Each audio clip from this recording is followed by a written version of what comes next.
దేవుని వాక్యం నుండి తిమోతికి రాసిన రెండవ పత్రిక 2వ అధ్యాయం 11, 12, 13 వచనాలు చదువుకుందాం. తిమోతికి రాసిన రెండవ పత్రిక 2వ అధ్యాయం 11, 12, 13 వచనాలు చదువుకుందాం.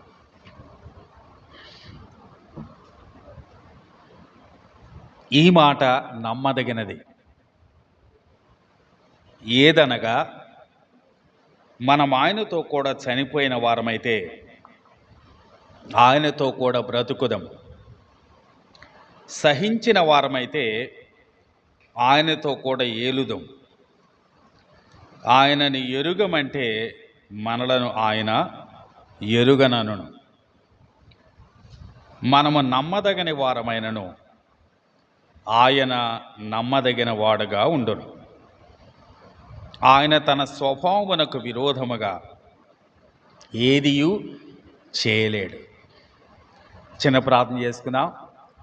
మా ప్రేమ గల తండ్రి, ఈ ఉదయకాలం మరొకసారి మీ సన్నిధిలో చేరి మీ మాటల కొరకు మీతో చూస్తున్నాం.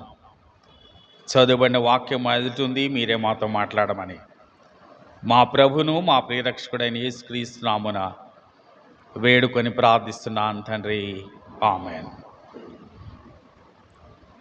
మనం చదువుకున్న వచనాలు ఒక మాటతో ప్రారంభమైనవి కదా. ఈ మాట నమ్మదగినది. ఇలాంటి మాటలు మనకి మొదటి తిమోతి పత్రికలో 3 చోట్ల కనిపిస్తాయి. ఈ మాట నమ్మదగినది. అలాగే మరికొన్ని చోట్లయితే పూర్ణాంగీకారమునకు యోగ్యమైనది. అలాగే 2వ తిమోతి పత్రికలో ఇక్కడ మనకు కనిపిస్తుంది. అలాగే తీతు పత్రికలో కూడా ఒక చోట కనిపిస్తుంది. అంటే 5 సార్లు ఈ మాట రిపీట్ చేయబడింది. ఈ మాట నమ్మదగినది, పూర్ణాంగీకారమునకు యోగ్యమైనది అని. అంటే ఏంటి దాని అర్థం? మిగిలిన మాటలు నమ్మదగినవి కాదనా? కేవలం ఇవి మాత్రమే నమ్మదగినవనా? లేదు, అలాంటిది ఏమీ లేదు. దేవుని వాక్యమంతా కూడా దైవావేశము వలన కలిగినది.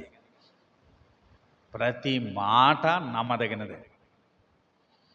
మరి ఎందుకు ప్రత్యేకంగా ఈ వాక్యాలు అలా చెప్పబడ్డాయి? మీరు తెలుగులో ఈ మాట నమ్మదగినది అని ఉంది, కానీ మీరు కనుక ఇంగ్లీష్లో చదివితే the saying is trust worthy అని ఉంటారు. సేయింగ్ అంటే మన తెలుగులో ఏమని చెప్పుకోవచ్చు చెప్పండి? సామెత కదా. అంటే మనుషుల్లో నానుడిగా ఉన్న సామెత. కాబట్టి మనుషుల్లో ప్రాచుర్యంలో ఉన్న కొన్ని సామెతలు కాకపోయినా సాధారణంగా మనుషులందరూ యాక్సెప్ట్ చేసి చెప్పుకునేటువంటి కొన్ని మాటలు, వాటిని ఎత్తి చెప్తూ అపోస్తలుడైన పౌలు ఇవి మనుషులు చాలా చెప్పుకోవచ్చు, కానీ మనుషులు చెప్పుకునే వాటన్నిటిలో ఈ మాట నమ్మదగినది అని చెప్పటానికి ఇలా ప్రత్యేకంగా ఈ మాటను ఉపయోగించాడు. కాబట్టి ఈ మాటలు మనుషుల్లో ప్రాచుర్యంలో ఉన్నటువంటి మాటలు. అదే సమయంలో ఇది దైవికంగా కూడా నమ్మదగిన మాట అని ఖచ్చితంగా ఇక్కడ అపోస్తలుడైన పౌలు తెలియచేస్తున్నట్టుగా కనిపిస్తుంది. మంచిది. ఇప్పుడు దీంట్లో ప్రాముఖ్యంగా 4 స్టేట్మెంట్స్ మనకు అక్కడ కనిపిస్తాయి కదా. చదువుదాం ఒకసారి. మొదటిది ఏం చెప్పండి? మనం ఆయనతో కూడా చనిపోయిన వారమైతే ఆయనతో కూడా బ్రతుకుదము. 1. 2, సహించిన వారమైతే ఆయనతో కూడా ఏలుదము. 3, ఆయన ఎరుగమంటే మనలను ఆయన ఎరుగనను. 5, మనము నమ్మతగని వారమైనను ఆయన నమ్మతగిన వాడుగా ఉండును. ఆయన తన స్వభావమునకు విరోధముగా ఏదియూ చేయలేడు. 4 విశేషమైనటువంటి స్టేట్మెంట్స్ ఇక్కడ మనకు కనిపిస్తూ ఉన్నాయి. మొదటి 2 అంటే మనం చేసే ఒక ఆయనతో పాటు మనం చేసే ఓ మంచి పని ఓ మంచి ఫలితాన్ని ఇస్తుంది అని మనం అర్థం చేసుకోవటానికి చాలా బాగా ఉంది. ఆయనతో పాటు చనిపోతే ఆయనతో పాటు లేస్తాం, ఆయనతో సహిస్తే ఆయనతో పాటు ఏలుతాం. అయితే 3వ స్టేట్మెంట్ కొద్దిగా కష్టంగా ఉంది. మనము ఆయనను ఎరుగమంటే ఆయన మనలను ఎరుగనను, అంటే 2 నెగిటివ్గా ఉన్నాయి. మనం ఎరుగమంటే ఆయన ఏమంటాట, నేను కూడా మిమ్మల్ని ఎరుగను అంట. 3వది కొద్దిగా కష్టమైన స్టేట్మెంట్. 4వది, మనము నమ్మతగని వారమైన ఆయన నమ్మతగినవాడు. దీంట్లో ఒకటేమో నెగిటివ్గా ఉంది, మరొకటేమో పాజిటివ్గా ఉంది కదా. అది కూడా విశేషమైనటువంటి మాట. ఆ 4 మాటలు మనం కొద్దిగా వివరంగా తెలుసుకోవటానికి ప్రయత్నం చేద్దాం. మొదటిది, మనము ఆయనతో కూడా చనిపోయిన వారమైతే ఆయనతో కూడా బ్రతుకుదాం. అంటే చనిపోవటం అంటే ఎలా అర్థం చేసుకోవాలి? ఓ విశ్వాసి 2 రకాలుగా చనిపోవచ్చు. మనం గత ధ్యానంలో మనం జ్ఞాపకం చేసుకున్నాం. అపోస్తలుడైన పౌలు అంటాడు, నేను క్రీస్తుతో కూడా సిలువేయబడి ఉన్నాను అంటాడు కదా. అంటే మనం ఏ రోజైతే యేసు ప్రభునందు విశ్వాసం ఉంచామో మనం ఆయనతో పాటు సిలువేయబడ్డాం అన్నమాట. అంటే ఆయన మరణంలో ఐక్యమైపోయాం. ఆయన మరణంలో ఐక్యమైపోతే ఆయన పునరుద్ధానంలో కూడా ఐక్యమవుతాం. కాబట్టి ఆయనతో పాటు చనిపోతాం, ఆయనతో పాటు తిరిగి లేస్తాం.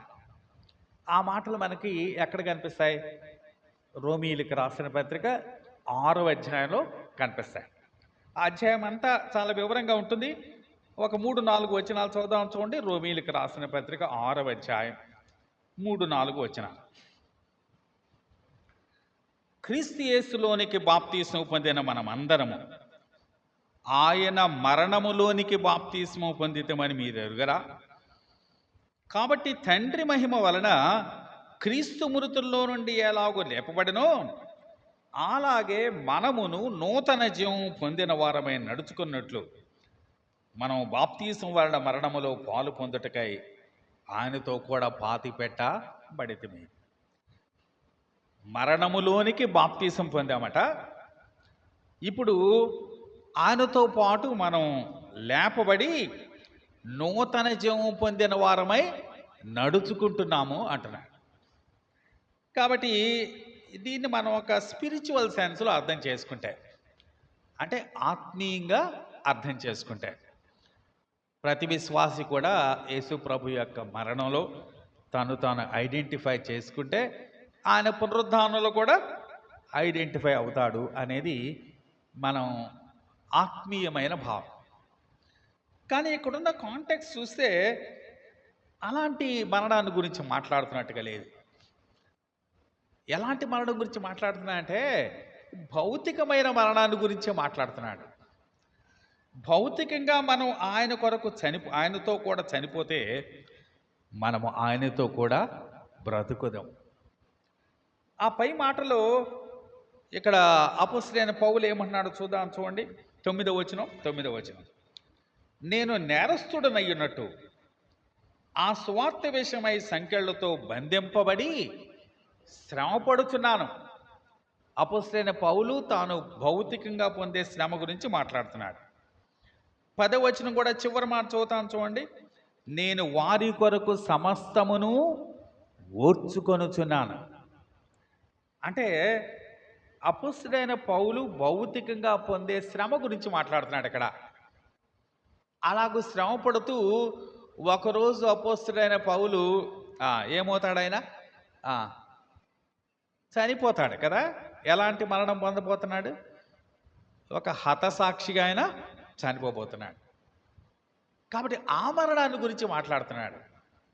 కాబట్టి ఎవరైనా ఆయనతో పాటు చనిపోతే, లేకపోతే ఆయన కొరకు చనిపోతే, ఆయనతో పాటు ఏం చేస్తామట? ఆయనతో కూడా బ్రతుకుదాం అంటున్నాడు. అంటే ఆయన ఎలాగూ చనిపోయాడో మనం కూడా అలాగూ చనిపోతే, ఇప్పుడు ఆయన ఎలాగూ బ్రతుకుతున్నాడో మనం కూడా అలాగూ బ్రతుకుతాం అంటున్నాడు. కాబట్టి ప్రభు కొరకు శ్రమ అనుభవించే దాంట్లో మీరేమాత్రం వెనకంజ వేయొద్దు. మీరు ప్రభు కొరకు మరణానికైనా మీరు సిద్ధపడండి అని తిమోతిని హెచ్చరిక చేసినట్టుగా మనకు అక్కడ కనిపిస్తాం.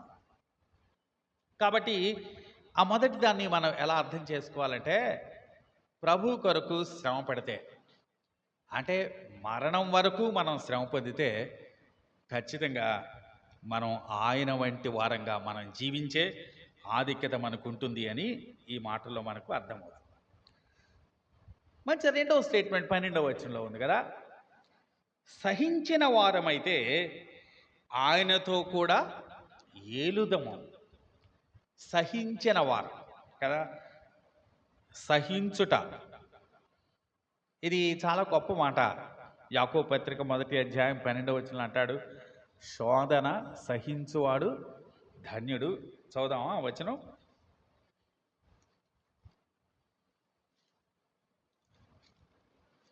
యాకోబు పత్రిక 1వ అధ్యాయం 12వ వచనం. శోధన సహించువాడు ధన్యుడు, అతడు శోధనకు నిలిచిన వాడై ప్రభు తన్ను ప్రేమించు వారికి వాగ్దానము చేసిన జీవ కిరీటం పొందును. సహించిన వాడికట ఏం దొరుకుతుందట? జీవ కిరీటం దొరుకుతుందట. సహించిన వారు ధన్యులు కదా, అలాగే సహించిన వారు జీవ కిరీటాన్ని పొందుతారు. అదే యాకోబు రాసిన పత్రిక 5వ అధ్యాయం 11వ వచనం కూడా చూద్దాం. 5వ అధ్యాయం 11వ వచనం. సహించిన వారిని ధన్యులను కొనుచున్నాము కదా. చాలు ఇక్కడ కూడా ఏమంటున్నాడు? సహించిన వారిని ధన్యులను కొనుచున్నాము కదా. కాబట్టి మీరు సహించు వారైతే మీరు ఆయనతో కూడా ఏలుతారు అంటున్నాడు. సహించుట అనే మాట మరొక రీతిగా ఎలా అర్థం చేసుకోవాలంటే, అంతము వరకు సహించుట. అంటే మన ప్రభు ఒలీవ ప్రసంగంలో అంతం వరకు సహించువాడు రక్షింపబడును అని చెప్పాడు. అది ఎంటైర్గా డిఫరెంట్ డిస్పెన్సేషన్. అది యూదుల కొరకు మాట్లాడింది, మన కొరకు మాట్లాడింది కాదు. ప్రభువున్నమైన బిడ్డలమైన మనం కూడా మనం అంతం వరకు సహిస్తాం. దాన్ని డాక్ట్రిన్ ఆఫ్ పర్సెవరెన్స్ అంటారు. మనము అంతము వరకు సహిస్తాం. అంటే దాంట్లో మన గొప్పతనం ఏమీ లేదు, ఆయన గొప్పతనం అది. ఆయన మనల్ని అంతం వరకు నిలుపుతాడు. అందుకే మరికొందరు దాన్ని ఏమంటున్నారంటే డాక్ట్రిన్ ఆఫ్ ప్రిజర్వెన్స్ అంటున్నారు. దేవుడు మనల్ని ఒకసారి రక్షించబడిన తర్వాత మళ్ళీ మధ్యలో మనం ఆగిపోకుండా చివరి వరకు మనల్ని నిలుపుతాడు. దాన్ని మనం డాక్ట్రిన్ ఆఫ్ పర్సెవరెన్స్ అంటాం. మనల్ని మనం సహించే వారమైతే, అంటే మనం చివరి వరకు ఆయన వరకు నిలిచే వారమైతే ఏమంటున్నాడు అక్కడ? ఆయనతో కూడా ఏలుదము అంటున్నాడు. ఆయనతో పాటు ఎవరు ఏలతారు అనేది మరొక మాట కూడా చెప్పబడింది ప్రకటన గ్రంథంలో. చూడండి. ప్రకటన గ్రంథం 2వ అధ్యాయం. ప్రకటన గ్రంథం 2వ అధ్యాయం 26, 27 వచనాలు చూద్దాం. 2వ అధ్యాయం 26, 27 వచనాలు. నేను నా తండ్రి వలన అధికారం పొందినట్టు జయించుచు అంతము వరకు నా క్రియలు జాగ్రత్తగా చేయువానికి జనుల మీద అధికారం ఇచ్చేదను. ఏమంటున్నాడు అక్కడ? జయించుచు అంతం వరకు నా క్రియలు జాగ్రత్తగా చేయవానికి జనుల మీద అధికారం ఇచ్చేదను అంటున్నాడు. జయించాలట, ఇంకేమంటున్నాడు? అంతం వరకు నా క్రియలు జాగ్రత్తగా చేయవాడు అంటున్నాడు. మంచి 3వ అధ్యాయానికి కూడా వెళ్దాం. 3వ అధ్యాయం 21వ వచనం. ప్రకటన గ్రంథం 3వ అధ్యాయం 21వ వచనం. నేను జయించి నా తండ్రితో కూడా ఆయన సింహాసనమునందు కూర్చుండి అన్న ప్రకారము జయించు వానిని నాతో కూడా నా సింహాసనమునందు కూర్చుండనిచ్చేదను. ఏమంటున్నాడు? జయించు వానిని నాతో కూడా సింహాసనం మీద కూర్చుండనిచ్చదు. సహించిన వారు ఏలుతారు. ఇక్కడ ఏం చూస్తున్నాం మనం? జయించిన వారు ఏలుతారు కదా. ప్రకటన గ్రంథం 20వ అధ్యాయం 6వ వచనం కూడా చూద్దాం. ప్రకటన గ్రంథం 20వ అధ్యాయం 6వ వచనం. ఈ మొదటి పునరుత్థానములో పాలుగలవారు ధన్యులు, పరిశుద్ధులైన యుందురు. ఇట్టివారి మీద రెండవ మరణమునకు అధికారము లేదు. వీరు దేవునికిని క్రీస్తుకును యాజకులై క్రీస్తుతో కూడా 1000 సంవత్సరములు రాజ్యము చేయుదురు. క్రీస్తుతో కూడా 1000 సంవత్సరములు రాజ్యము చేయరు. ఎవరట వాళ్ళు? ఎవరట రాజ్యం చేసేది? మొదటి పునరుత్థానములో పాలుగలవారు. అంటే ఎంతమంది మొదటి పునరుత్థానంలో పాలుగలిగి ఉంటారు? యేసుప్రభుని నమ్ముకున్న వాళ్ళు అందరూ ఉంటారా? కొందరు ఉంటారా? అందరూ ఉంటారు కదా. యేసుప్రభునందు విశ్వాసం ఉంచిన వారు అందరూ కూడా మొదటి పునరుత్థానంలో పొందినవారు. కాబట్టి యేసుప్రభునందు విశ్వాసం ఉంచిన వారు అంతా కూడా 1000 ఏండ్ల పాలనలో ఆయనతో కూడా ఏం చేస్తారట? రాజ్యం చేస్తారు. కాబట్టి దీన్ని బట్టి ఏం అర్థం చేసుకోవచ్చు? మనం ఇందాక చెప్పుకున్నాం, మనం సహించేవారు జయించేవారు ఏలతారు అని. కాబట్టి జయించువారు అంటే అదో ప్రత్యేకమైన క్లాస్ ఆఫ్ పీపుల్ ఏమి కాదు. అంటే కొందరు ఏమని చెప్తారంటే అందరూ ఏలేవారు కాదు, జయించువారు వేరు అని కొంతమంది ప్రయత్నం చేస్తూ ఉంటారు అలా చెప్తానికి. జయించువారంటే విశ్వాసులో ఒక సపరేట్ సెట్ ఆఫ్ పీపుల్ మాత్రం కాదు, అది అందరిని ఉద్దేశించి చెప్పబడింది. ప్రభువుని నమ్మిన విశ్వాసులు అందరినీ ఏమని పిలవచ్చు? జయించువారు అనే పిలవచ్చు కదా. మొదటి యోహాను పత్రిక 5వ అధ్యాయం.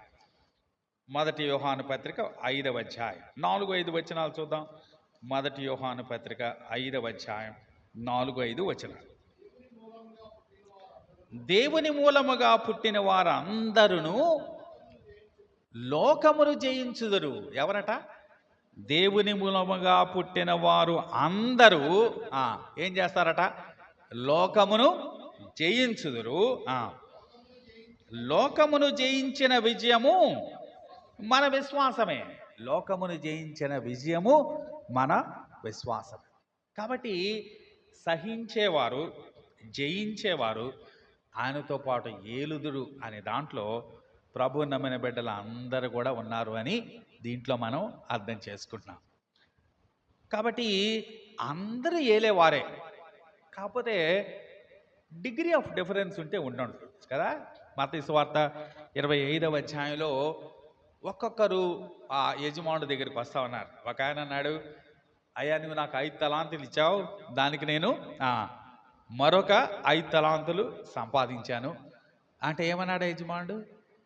ఇదిగో నువ్వు 10 పట్టణముల మీద అధికారిగా ఉండు అన్నాడు. మరొక ఆయన, నీకు అయ్యా నువ్వు నాకు 5 ఇచ్చావు, 5కి నేను రెండవది ఏంటి 2 ఇచ్చావు, 2కి నేను మరో 2 సంపాదించాను అని చెప్పాడు కదా. అలాగైతే నువ్వు ఇన్ని పట్టణాల మీద నువ్వు అధికారిగా ఉండు అన్నాడు. కాబట్టి ఆ ఏలే దాంట్లో డిగ్రీ ఆఫ్ డిఫరెన్స్ ఉండుండొచ్చు, కానీ అందరూ కూడా ఏలువారు అని మనం దీంట్లో అర్థం చేసుకోవాలి. అలాగే మొదటి కొరింథీ 3వ అధ్యాయం 14వ వచనం కూడా చూద్దాం. చూడండి, మొదటి కొరింథీ 3వ అధ్యాయం 14వ వచనం.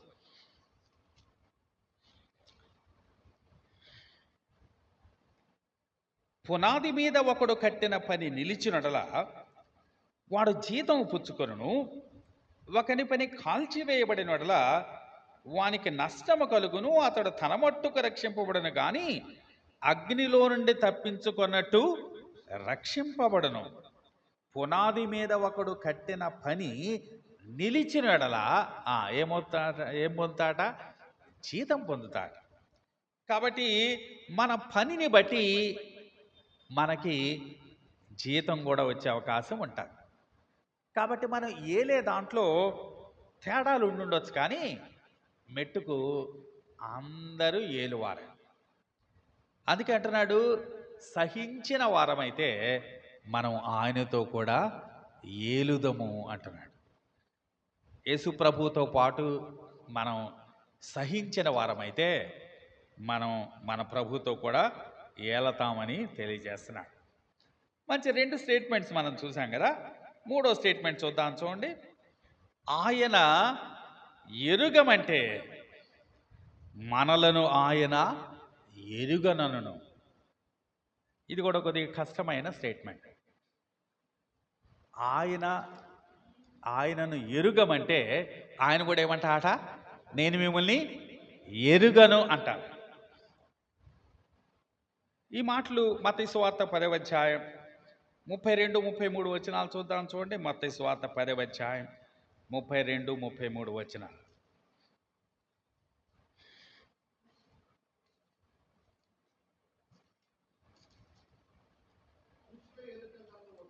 మనుష్యుల ఎదుట నన్ను ఒప్పుకుని వాడెవడో పరలోకమందున్న నా తండ్రి ఎదుట నేనును వారిని ఒప్పుకొందును. మనుష్యుల ఎదుట గట ఆయన్ని ఒప్పుకుంటే పరలోకమందున్న నా తండ్రి ఎదుట నేను ఆయన్ని ఒప్పుకుంటాను అంటున్నాడు. ఆ తర్వాత మరొకటి చూద్దాం. మనుష్యుల ఎదుట ఎవడు నన్ను ఎరుగననునో వానిని పరలోకమందున్న నా తండ్రి ఎదుట నేనును ఎరుగనందును. మనుషులు ఎదుట ఎవరైనా నేను ఎరగను ఇన్ని అంటే పరలోకమందు నా తండ్రి ఎదుట నేను కూడా వాళ్ళ గురించి ఏమంటాను? నేను ఎరుగను అంటాను అంటున్నాడు. మరొక మాట మార్క్స్ వార్త 8వ అధ్యాయం 38వ వచనం కూడా చూద్దాం. మార్క్స్ వార్త 8వ అధ్యాయం 38వ వచనం.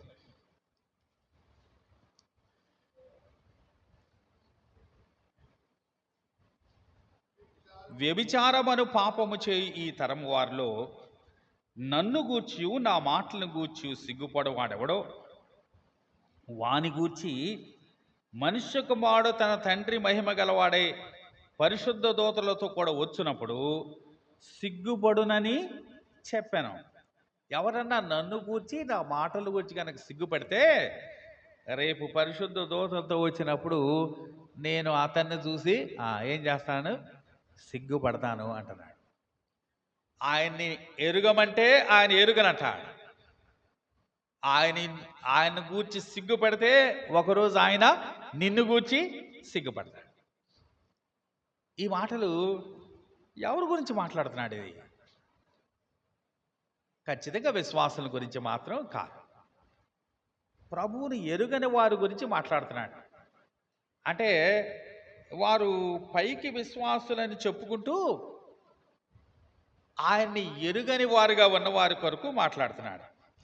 చాలామంది ఆయన నామాన ఆయన జీవిస్తూ ఉంటారు, నామాన క్రియలు చేస్తూ ఉంటారు, కానీ వారి జీవితాల్లో మాత్రం ఆయనను ఎరుగని వారుగా ఉంటారు. మత్తయి సువార్త 25వ అధ్యాయం 11, 12 వచనాలు.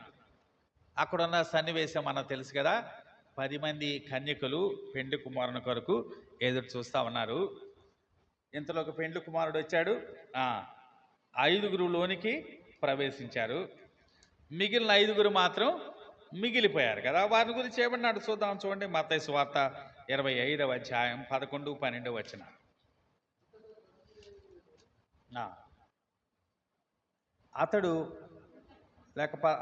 అంతట తలుపు వేయబడెను. ఆ తరువాత తక్కిన కన్యకలు వచ్చి, అయ్యా అయ్యా మాకు తలుపు తీయమని అడుగుగా అతడు, మిమ్ము నెరుగనని మీతో నిశ్చయముగా చెప్పుచున్నాను. నిజానికి మన ప్రభు కొరకు ఎదురు చూసింది ఎంతమంది కన్యకలు? 10 మంది కన్యకలు కదా. అప్పటి వరకు 10 మంది ఒకే రకంగా ఉన్నారు, ఇద్దరిలో తేడా ఏమి లేదు. అందరూ పెండ్లి కుమారుని ఎదుర్కోవటానికి వచ్చిన వాళ్ళుగానే ఉన్నారు. కానీ మధ్యలో పెండ్లి కుమారుడు ఆలస్యం చేయటం వలన, పెండ్లి కుమారుడు ఆలస్యం చేసినప్పుడు వారిలో కొందరి దివిటీల్లో నూనె అయిపోయింది. అప్పుడు వీరు బయటికి వెళ్ళి కొనుక్కొని రావటానికి వచ్చారు. అంతలో పెండ్లి కుమారుడు వచ్చాడు. సిద్ధపడి ఉన్న 5గురు లోపలికి వెళ్ళారు. తలుపు వేయబడింది. అప్పుడు మిగిలిన వాళ్ళు వచ్చారు. అంటే అంతకుముందు చూస్తే వాళ్ళు ఒకే రకంగా ఉన్నారు, కానీ ఇప్పుడు చూస్తే మాత్రం వీళ్ళు ఆయన నేను మిమ్మల్ని ఎరుగను అనే రీతిలో వీళ్ళు ఉన్నారు. అప్పటి వరకు వాళ్ళు కూడా పెండ్లి కుమారుని ఎదుర్కోవటానికి వచ్చిన వాళ్ళుగా కనిపిస్తున్నారు. కానీ ఇప్పుడు ఆయన అంటున్నాడు, మిమ్మల్ని ఎరుగనని మీతో నిశ్చయముగా చెప్పుచున్నాను అంటున్నాడు.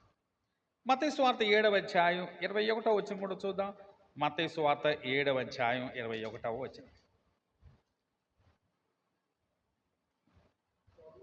ప్రభువా ప్రభువా నన్ను పిలుచు ప్రతివాడును పరలోక రాజ్యములో ప్రవేశింపడు గాని పరలోకమందున్న నా తండ్రి చిత్త ప్రకారము చేయవాడే ప్రవేశించును.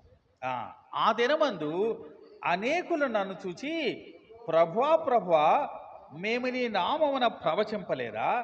నీ నామమున దయ్యములు వెళ్ళగొట్టలేదా? నీ నామమున అనేకమైన అద్భుతములు చేయలేదా అని చెప్పుదు. అప్పుడు నేను మిమ్మను ఎన్నడూను ఎరుగను, అక్రమము చేయవార్లారా నా యొద్ద నుండి పొండని వారితో చెప్పదు. ఇక్కడ వాళ్ళట ఏమేం చేశారట? నీ నామమున మేము ప్రవచించాం అంటున్నారు, నీ నామమున దయ్యాలు వెళ్ళగొట్టాం అంటున్నారు, నీ నామమున అనేకమైన అద్భుతాలు చేశాం అంటున్నారు. చాలా గొప్ప గొప్ప కార్యాలు చేశారు, వాళ్ళు గొప్ప సాక్ష్యం ఇస్తున్నారు. కానీ ప్రభు ఏమంటున్నాడు? నేను మిమ్మను ఎన్నడూను ఎరుగను అంటున్నాడు. ప్రభువా ప్రభువా అని పిలుస్తున్నారు, ఆయన నామాన చాలా కార్యాలు చేస్తున్నారు. కానీ ప్రభు అంటున్నాడు, నేను మిమ్మల్ని ఎన్నడూ ఎరుగను. వాళ్ళేమో నిన్ను మేము ఎరుగుదామయ్యా అంటే ప్రభు ఏమంటున్నాడు?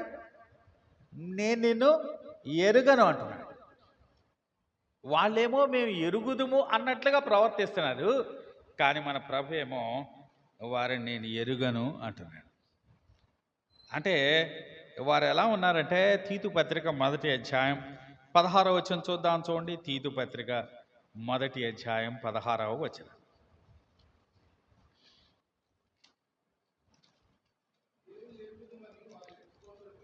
దేవుని ఎరుగుదుమని వారు చెప్పుకుందరు కానీ అసహ్యులను అవిధేయులను ప్రతి సత్కార్యం విషయము భ్రష్టులనయ్యుండి తమ క్రియల వలన ఆయనను ఎరుగమన్నట్టున్నారు.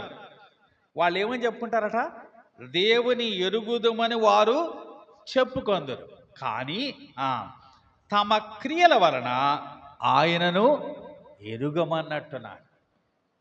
వారి మాటల్లోనేమో మేము దేవుని ఎరుగుదామంటున్నారు, కానీ వాళ్ళ క్రియలు చూస్తే మాత్రం దేవుని ఎరిగిన వారుగా లేరు. కాబట్టి మాటలతో మాత్రం ఎరుగుంటే ఉపయోగం లేదు కదా. కేవలం ప్రొఫెసింగ్ క్రిస్టియన్స్ అనమాట అలాంటి వారు. మాటల్లో మాత్రం మేము ఆయన నామాన్ని ఎరిగిన వారం అని చెప్తారు, కానీ వారి క్రియలు మాత్రం వారు ప్రొఫెస్ చేసేదానికి సరిపోయిన రీతిగా వాళ్ళ క్రియలు లేవు. కాబట్టి చాలామంది మేము ఆయన ఎరుగుదుము అని చెప్పుకోవచ్చు, కానీ వారి క్రియలు వారు ఎరిగినట్టుగా లేవు. అలాంటి వారందరినీ రేపు ప్రభు వచ్చినప్పుడు ఏమంటాడు? నేను మిమ్మను ఎన్నడూను ఎరుగను అంటాడు. అంటే చాలామంది మన ప్రభువుని వెంబడించారు, కానీ వారు వెంబడించింది నిజమైన విశ్వాసంతో వెంబడించిన వారు కాదు. మధ్యలో అందుకే చాలామంది తొలగిపోయారు. యోహాను సువార్త 6వ అధ్యాయం 66వ వచనం చూద్దాం. చూడండి, యోహాను సువార్త 6వ అధ్యాయం 66వ వచనం.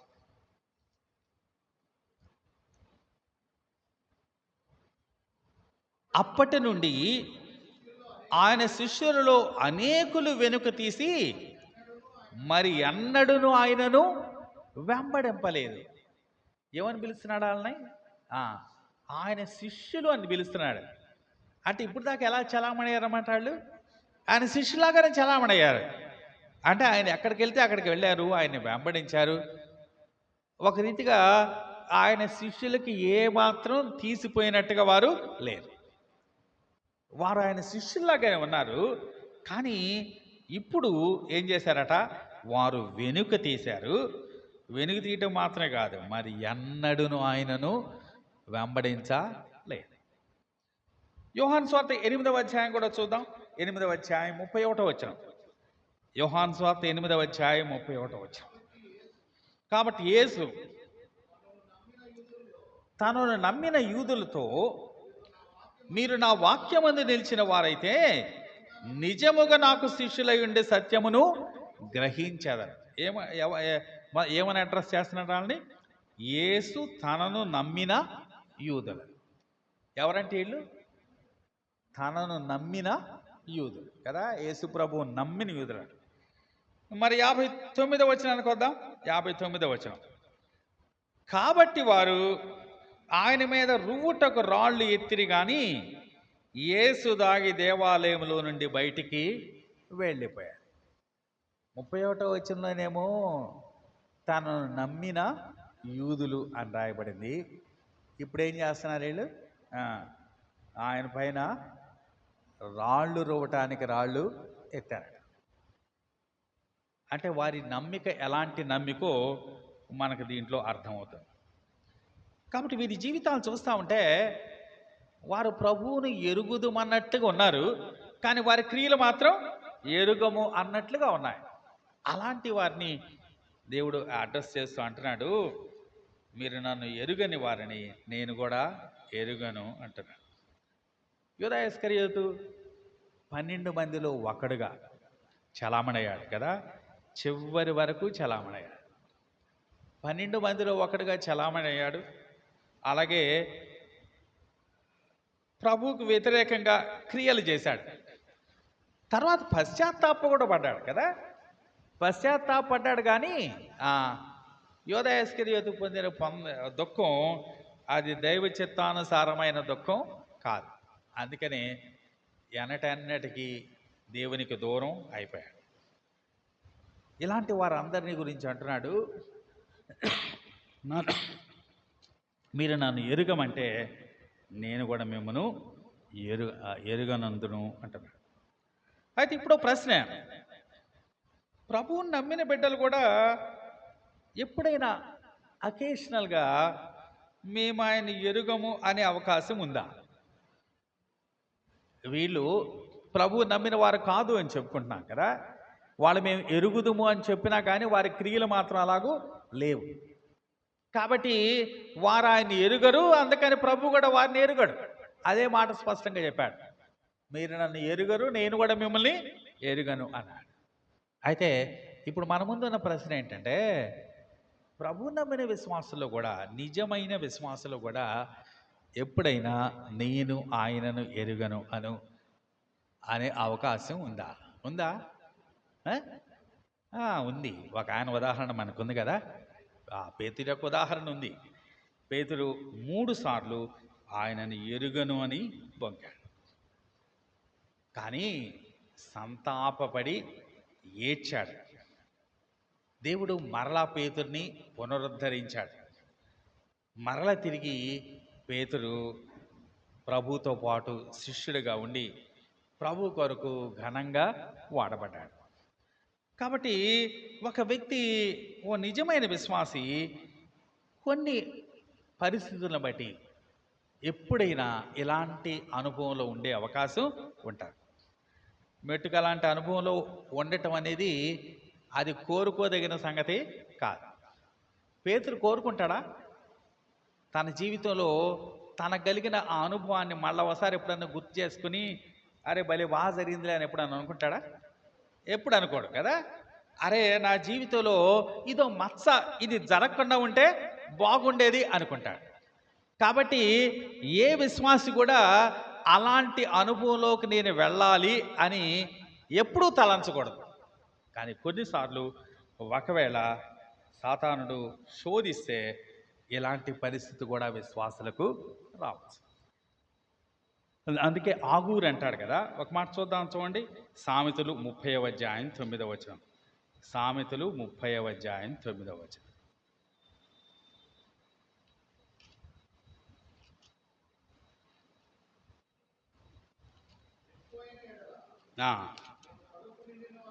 ఎక్కువైన ఎడల నేను కడుపు నిండిన వాడనై నిన్ను విసర్జించి యెహోవా ఎవడనందునేమో, లేక బీదనై దొంగిలి నా దేవుని నామమును దూషింతునేమో. ఇక్కడ ఆగూరు అంటున్నాడు, అయ్యా మరీ నాకు ఎక్కువగా ఇవ్వద్దు, మరీ ఎక్కువైపోతే నేను కడుపు నిండిపోయి ఏమనొచ్చు అంట, యెహోవా ఎవడు అని కూడా అనొచ్చు. అదే సమయంలో నేను మరీ బీదవాడిని అయిపోతే దొంగిలించి నీ నామానికి అవమానం కూడా తీసుకురావచ్చు. కాబట్టి నాకు మరీ అంత ఎక్కువ ఇవ్వద్దు, అలాగే మరీ అంత తక్కువ ఇవ్వద్దు అంటున్నాడు. ఎంత చక్కటి ప్రార్థన కదండి ఆగూరు యొక్క ప్రార్థన. ప్రతి విశ్వాసి ప్రార్థన అలా ఉంటే మంచిది. మనకు గనక ఎక్కువ సమృద్ధి ఉంటే దేవుని మర్చిపోయే అవకాశం ఉంటుంది. ఒకవేళ నువ్వు నాకు ఎక్కువగా ఇస్తే యెహోవా ఎవడు అని నేను అంటానేమో అంటున్నాడు. పాత నిబంధనలో మరొక ఆయన కనిపిస్తాడు మనకి. మొదటి సమూయేలు 25వ అధ్యాయంలో ఆయన అన్నాడు, దావీదు ఎవడు, యెష్షయి కుమారుడు ఎవడు అన్నాడు కదా. ఎవరైనా నాబాలు. మొదటి సమూయేలు 25వ అధ్యాయం 10వ వచనంలో మనకు ఆ మాటలు కనిపిస్తాయి. మొదటి సమూయేలు 25వ అధ్యాయం 10వ వచనం. నాబాలు దావీదు ఎవడు, యెష్షయి కుమారుడు ఎవడు, తన యజమానుని విడిచి పారిపోయిన దాసుడు, ఇప్పుడు అనేకులు ఉన్నారు. దావీదు గురించి నాబాలు మాట్లాడుతున్నాడు. ఎందుకని? నాబాలు చాలా ధనవంతుడు కదా. నాబాలుకి ధనం ఎక్కువైపోయింది. నాబాలుకు ధనం ఎక్కువైపోయేటప్పటికీ దావీదు ఎవరో అర్థం కావట్లేదు. దావీదు ఎలా కనిపిస్తున్నాడంటే తన యజమానుని ఏమన్నాడు, తన యజమాని విడిచి పారిపోయిన వాడుగా కనిపిస్తున్నాడు. గొలియాతును చంపిన దావీదు కనపట్టలేదు ఈయనకి కదా. దేవుడు దావీదు ద్వారా చేసిన ఆశ్చర్యమైన కార్యాలు ఈయనకి కనపట్టలేదు. తన యజమానుని విడిచిన దాసుడిలాగానే దావీదు కనిపిస్తున్నాడు. కారణం ఏంటంటే నాబాలుకి డబ్బులు బాగా ఎక్కువైపోయినాయి. కాబట్టి సమృద్ధి ఎక్కువైతే ఆగూరు అంటున్నాడు, ఒకవేళ నేను యెహోవా ఎవడు అనే అవకాశం ఉందయ్యా, అందుకని నాకు మరీ అంత ఎక్కువ ఇవ్వకు అంటున్నాడు. కాబట్టి క్రైస్తవ జీవితంలో ఒక రీతిగా మనకు కూడా లోక సంబంధమైన సమృద్ధి ఎక్కువైతే ఒకరోజు మనం కూడా ఆయనను ఎరుగము అని తిన్నగా అదే మాటలు మాట్లాడపోయినా ఆ అర్థమిచ్చే మాటలు మాట్లాడే అవకాశం ఉంటుంది. అయితే ప్రభు అంటున్నాడు, ఆయనను ఎరుగను అనినా నేనును ఎరుగను అంటాను అంటారు. మన వచనానికి వెళ్దామా. 2వ తిమోతి 2వ అధ్యాయం 12వ వచనం. సహించిన వారమైతే ఆయనతో కూడా ఏలుదుము, ఆయనను ఎరుగమంటే మనలను ఆయన ఎరుగను అన్నాడు. చివరి స్టేట్మెంట్ చూద్దాం. మనము నమ్మదగని వారమైనను ఆయన నమ్మదగిన వాడుగా ఉండదు. మొదటిదేమో ఆయనతో కూడా చనిపోతే మనం ఆయనతో పాటు బ్రతుకుతాం. రెండవదేమో మనం ఆయనతో సహిస్తే ఆయనతో పాటు ఏలుతాం. రెండు కూడా ఒకే రీతిగా ఉన్నాయి, రెండు పాజిటివ్గా ఉన్నాయి. మూడవ దాంట్లో ఆయన నేను ఎరుగమంటే ఆయన కూడా నేను ఎరుగను అంటాడు. రెండు నెగిటివ్గా ఉన్నాయి. అది ఎక్కడ కొద్దిగా భిన్నంగా ఉంది. మనము నమ్మతగని వారమైన ఆయన ఎలా ఉంటాడట, నమ్మదగిన వాడుగా ఉంటాడట. మనము నమ్మతగని వారమైన ఆయన నమ్మదగిన వాడుగా ఉంటాడు. మనము నమ్మదగిన వారంగా ఉన్నా ఆయన నమ్మదగిన వాడుగానే ఉంటాడు. మనము నమ్మతగని వారంగా ఉన్నా ఆయన నమ్మదగిన వాడుగా ఉంటాడు. కాబట్టి మనం రెండు రకాలుగా ఉండే అవకాశం ఉంటుంది. ఒకప్పుడు మనం నమ్మతగిన వారంగా ఉండొచ్చు, ఒకప్పుడు తగని వారంగా ఉండొచ్చు. కానీ ఆయన మాత్రం ఎప్పుడు ఒకే రీతిగా మాత్రమే ఉండగలడు. ఆయన నమ్మతగిన వాడుగా మాత్రమే ఉండగలడు. హెబ్రీయులకు రాసిన పత్రిక 11వ అధ్యాయంలో మనకి అబ్రహాం మనకు కనిపిస్తాడు కదా. ఒకసారి చూద్దాం, చూడండి. హెబ్రీయులకు రాసిన పత్రిక 11వ అధ్యాయం. హెబ్రీయులకు రాసిన పత్రిక 11వ అధ్యాయంలో 8వ వచనం నుండి 19వ వచనం వరకు అబ్రహాము విశ్వాసమును బట్టి చేసిన 4 విశేషమైన కార్యాలు అక్కడ చెప్పబడ్డాయి. అబ్రహాము విశ్వాసమును బట్టి చేసిన 4 విశేషమైన కార్యాలు. అంటే అబ్రహాము అక్కడ ఎలా కనిపిస్తున్నాడు? అబ్రహాము దేవుని నమ్మినవాడుగా కనిపిస్తా ఉన్నాడు. మధ్యలో దేవుని గురించి ఏమి రాయబడిందో చూద్దాం, చూడండి. దేవుని గురించి ఏమి రాయబడింది 11వ వచనం చూద్దాం. 11వ వచనం, విశ్వాసమును బట్టి శారాయు వాగ్దానము చేసిన వాడు నమ్మతగిన వాడని ఎంచుకొనెను. అబ్రహామేమో నమ్మినవాడు, దేవుడేమో నమ్మతగిన వాడు కదా. అబ్రహాము నమ్మినవాడు, దేవుడు నమ్మతగిన వాడు. చాలామంది జీవితాలు మనం నమ్మిన వారంగా, ఆయన నమ్మదగిన వాడుగా కనిపిస్తాడు. అయితే ఈ వచనంలో అంటున్నాడు, ఒకవేళ మీరు నమ్మతగని వారుగా ఉండినా ఆయన మాత్రం ఎలా ఉంటాడు? ఎన్నటన్నిటికీ నమ్మతగిన వాడుగానే ఉంటాడు. ఆయనలో మార్పు ఉండదు. మనం ఒకవేళ పరిస్థితులను బట్టి ఒక్కప్పుడు నమ్మదగిన వారంగా ఉండకపోవచ్చు, కానీ ఆయన మాత్రం తన స్వభావానికి విరుద్ధంగా ఏమాత్రం ఆయన మార్చుకోగలిగిన వాడు కాదు. ఆయన నమ్మదగిన వాడు.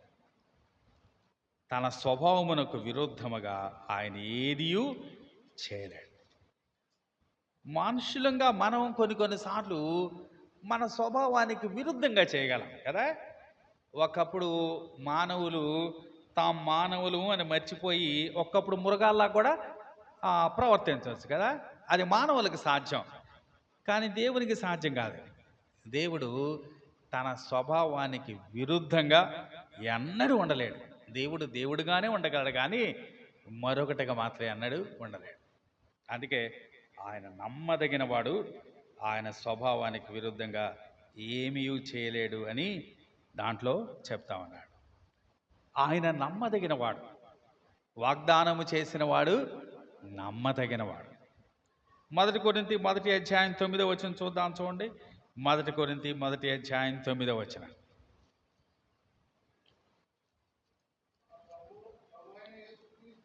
మన ప్రభు అయిన యేసుక్రీస్తును తన కుమారుని సహవాసమునకు మిమ్ముని పిలిచిన దేవుడు నమ్మతగినవాడు.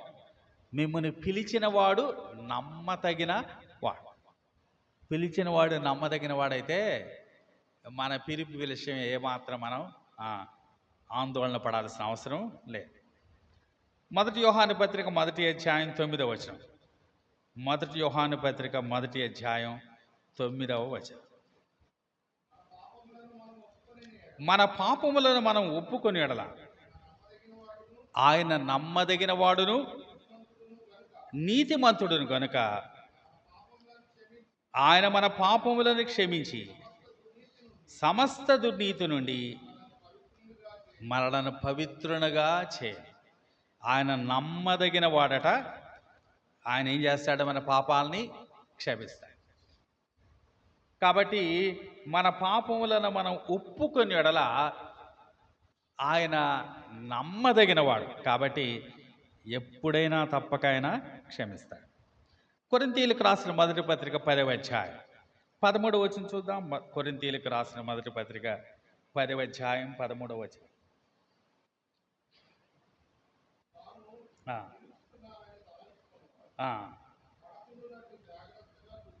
ఆ, సాధారణముగా మనుషులకు కలుగు శోధన తప్ప మరి ఏది మీకు సంభవింపలేదు. దేవుడు నమ్మదగినవాడు, మీరు సహింపగలిగినంతకంటే ఎక్కువగా ఆయన మిమ్మల్ని శోధింపనీయడు. దేవుడు నమ్మతగినవాడు. ఆ, ఏం చేస్తాడట ఆయన? మీరు సహింపగలిగినంతకంటే ఎక్కువగా ఆయన మిమ్మను శోధింపనీయడు. ఆయన నమ్మకత్వం దేంట్లో కనిపిస్తుందంటే, మనం సహించలేనంత శోధన మన మీదకి రానియడట. కాబట్టి మనకు శోధనలు వచ్చినప్పుడు ఆయన నమ్మకత్వాన్ని బట్టి మనం ధైర్యంగా ఉండగలం. ఎందుకంటే ఆయనకు లిమిట్ ఉంది. మనం సహించగలిగిన లిమిట్ని మించి ఆయన ఎన్నడూ కూడా మన మీదకి శోధనలు రానివాడు. కాబట్టి ఆయన నమ్మదగిన వాడు. మనము నమ్మతగిన వారమైనా ఆయన నమ్మతగిన వాడు అని చూస్తాం. దేవునికి ఉన్న విశేషమైన లక్షణం అది. తన స్వభావానికి విరుద్ధంగా ఆయన ఏమీ చేయలేడు. 1 యోహాను పత్రిక 4వ అధ్యాయం 10వ వచనం. 1 యోహాను పత్రిక 4వ అధ్యాయం 10వ వచనం.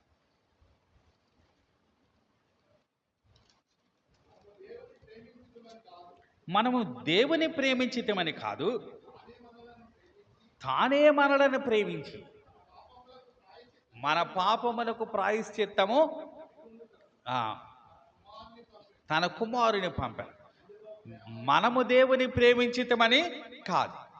మనం ప్రేమించకపోయినా ఆయన ఏం చేస్తాడు? ప్రేమిస్తాడు. అంటే మనం కొన్నిసార్లు దేవుని ప్రేమించవచ్చు, కొన్నిసార్లు దేవుని ప్రేమించకపోవచ్చు. కానీ ఆయన మాత్రం ఎప్పుడూ ప్రేమిస్తానే ఉంటాడు. ఎందుకంటే ఆయన ప్రేమ అయి ఉన్నాడు కాబట్టి. కొన్నిసార్లు మనం నమ్మదగిన వారంగా ఉండొచ్చు, కొన్నిసార్లు నమ్మదగిన వారంగా ఉండొచ్చు. కానీ ఆయన మాత్రం ఎప్పుడు నమ్మదగిన వాడుగానే ఉంటాడు. రోమీలకు రాసిన పత్రిక 10వ అధ్యాయం 20వ వచనం. రోమీలకు రాసిన పత్రిక 10వ అధ్యాయం 20వ వచనం. మరియు యెషయా తెగించి నన్ను వెదకని వారికి నేను దొరికితిని, నన్ను విచారింపని వారికి ప్రత్యక్షమైతిని. ఈ మాటలు ఎట్లా అర్థం చేసుకోవాలా? నన్ను వెదకని వారికి నేను దొరికితిని, నన్ను విచారింపని వారికి నేను ప్రత్యక్షమైతిని. మనం ఆయన వెదికినా వెదకపోయినా ఆయన మాత్రం మనలను వెదుకుతూనే ఉంటాడు. మనం ఆయన ప్రేమించినా ప్రేమించకపోయినా ఆయన మనలను ప్రేమిస్తూనే ఉంటాడు. మనం నమ్మతగని వారమైనా ఆయన నమ్మతగిన వాడుగా ఉంటాడు. కారణం ఏంటి? ఆయన తన స్వభావానికి విరుద్ధంగా ఏమీ చేయలేడు. మన స్వభావాలు మనం మార్చుకోవచ్చు, కానీ ఆయన తన స్వభావానికి విరుద్ధంగా ఏమీ చేయలేడు. 4 విశేషమైన స్టేట్మెంట్స్ ఇక్కడ పౌలు తిమోతికి తెలియజేస్తున్నాడు. ఈ మాట నమ్మదగినది. మళ్ళీ ఒకసారి చెప్పుకుందామా? మొదటిది ఏంటి? మనం ఆయనతో కూడా చనిపోయిన వారమైతే ఆయనతో కూడా బ్రతుకుదు. సహించిన వారమైతే ఆయనతో కూడా ఏలుదు.